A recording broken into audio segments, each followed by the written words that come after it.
Nabanggit mo rin sa iyong supplemental affidavit na sinabi mo na sinabi sa iyo ni PPRD na tatakbo na lamang bilang VP ni VBM si VP Sara, tama ba? Tama po, Your Honor. So nililinaw ko lang yung affidavit mo, Mr. Madriaga. Opo.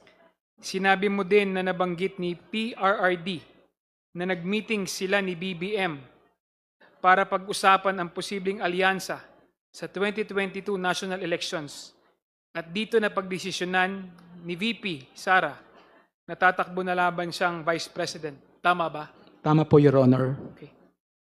Nabanggit mo din sa iyong affidavit na sa 2025 ay voluntaryong bababa sa pwesto si PBBM para si VP Sara ang maging presidente at maaari pang tumakbo muli si VP Sara sa 2028.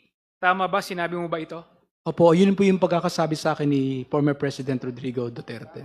Okay. Dinagdag mo na pagkatapos ng oath-taking ni VP Sara ay nagkaroon ng pagpupulong si PRRD at ang retired general sa AFP kung saan ay present ka din. Tama ba? Tama po, Your Honor. Dito pinag-usapan ang posibleng, ayon sa iyong salaysay, dito pinag-usapan ang mga posibleng paraan para mapatanggal si PBBM sakaling hindi siya voluntaryong bababa. Tama ba yung Tama testimonya mo? po, Madam Chair. Sa katunayan, sinabi mo din na kasama sa mga posibleng gawin ay ang assassination, mass resignation of government officials, civil disobedience, at even an armed assault sa Malacanang Palace. Tama ba ito, Mr. Madriaga? Tama po, Madam Chair. Tama po, Your Honor. I have no more questions, Madam Chair. Maraming salamat. Ang nasabi dito, ikaw ay nabigyan ng 25 million pesos ni former President Duterte para bumili ng mga high-end motorcycles. Tama po ba ito? Tama po, Madam Chair.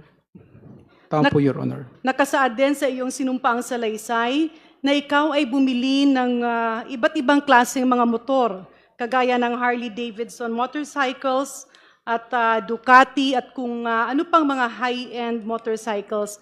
Ito ba ay nakapangalan kanino, Mr. Chair? Sa pagkakaintindi po, pagkakaalam ko po, sa akin po tsaka sa anak ko.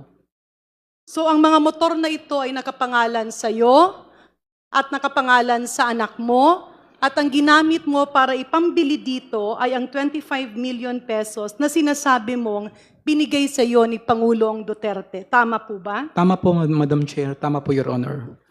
Ang mga motor ba na ito pagkatapos mong bilhin ay ginamit mo o hindi? Ginamit ko po mga ilang beses po, Madam Chair. Sa nakasaad mong salaysay, ang nakasulat dito ay ikaw ay pinabili ng motor para gamitin ni Vice President Sara Duterte. Opo, Madam Chair.